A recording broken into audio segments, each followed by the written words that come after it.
Assalamualaikum warahmatullahi wabarakatuh. Shalom dan salam sejahtera untuk kita semua. Para Dewan Juri yang terhormat, perkenalkan nama saya Juliana Catherine Kobun, saya dari SMA Katolik Prateran Santo Gabriel Nunukan. Di sini saya sebagai pembicara pertama dari tim pemerintah dengan mosi sebagai negara berkembang dengan potensi maritim, Dewan ini tidak akan menggunakan strategi ekonomi biru. Baiklah, sebelum kita membahas lebih lanjut atau saya menyampaikan argumen saya, kita harus mengetahui dulu yang namanya itu ekonomi biru. Ekonomi biru adalah strategi pembangunan ekonomi nasional yang mengandalkan sumber daya kelautan atau potensi maritim yang dimiliki oleh suatu negara. Baiklah, Dewan Juri yang terhormat, ekonomi biru itu sendiri memiliki 3 aspek. Yang pertama yaitu variasi produk. Variasi produk di sini kita ambil contoh, penangkapan ikan cakalang. Jika kita menangkap ikan cakalang, jangan lalu kita menjualnya, kita tidak lagi menjualnya dalam bentuk ikan cakalang atau ikan mentah, tetapi kita menjualnya dengan cara kita mengelola terlebih dahulu. Contoh, kita mengelolanya sebagai yang namanya ikan kaleng.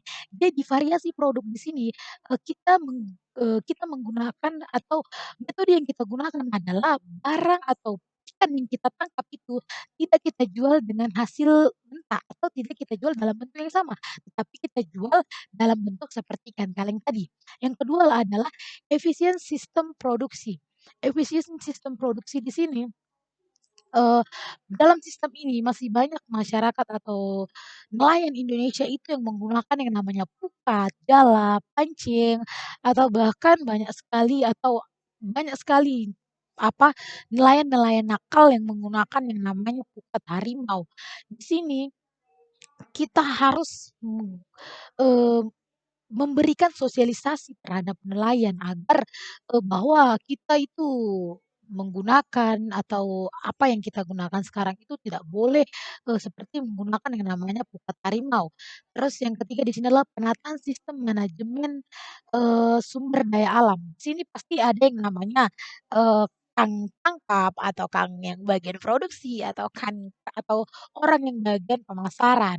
Di sini tentunya jika kita menerapkan yang namanya ekonomi biru pada negara kita, menurut saya sangat-sangat tidak cocok. Karena seperti yang saya bilang sebelum tadi bahwa masih banyak nelayan kita itu yang menggunakan pukat-pukat, jala, atau yang namanya alat-alat tradisional dan banyak sekali nelayan kita yang masih menggunakan yang namanya perahu kayu.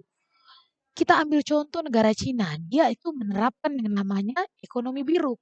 Menurut saya, mereka sangat-sangat cocok menggunakan yang namanya ekonomi biru. Karena apa? Karena apa? Yang pertama, teknologi di negara mereka sangat berkembang dan pemerintah sangat-sangat mendukung itu terhadap nelayannya, terhadap masyarakatnya. Jika kita Indonesia mau menggunakan yang namanya ekonomi biru, menurut saya itu sangat-sangat tidak efisien untuk kita terapkan di negara kita. Kenapa saya berkata demikian? Yang pertama, teknologi di negara kita sangat-sangat berkurang dan yang kedua, kurangnya dukungan dari pemerintah atau pemerintah jika mau menerapkan ekonomi biru, mereka harus melakukan yang namanya sosialisasi atau pendekatan terhadap nelayan.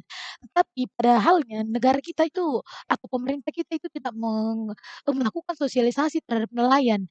Ini sangat-sangat tidak baik jika kita mau menerapkan yang namanya ekonomi biru tadi. Karena pemerintah kita itu tidak mendukung atau tidak dekat dengan nelayan. Karena di sini jika kita mau menerapkan ekonomi biru, para nelayan kecil itu mereka pasti dan tentunya mereka kehilangan mata pencarian mereka. Karena apa?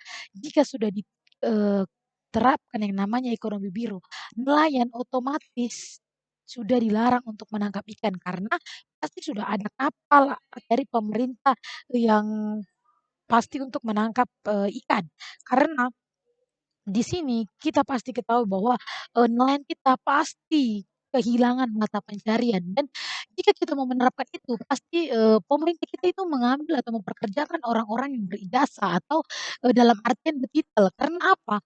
Karena pasti pemerintah juga tidak mau rugi kan dengan menerapkan yang namanya ekonomi biru pasti harus mengambil orang-orang yang, eee, ahli di bidangnya. Tetapi di sini kasihan sekali masyarakat kita atau terkhususnya nelayan, sangat-sangat kasihan.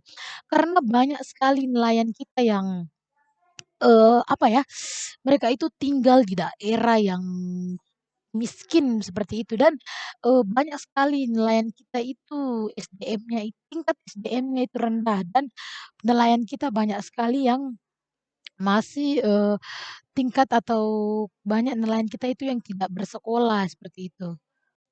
Dan banyak sekali masyarakat yang hidup dalam kemiskinan dengan kondisi yang mengkhawatirkan.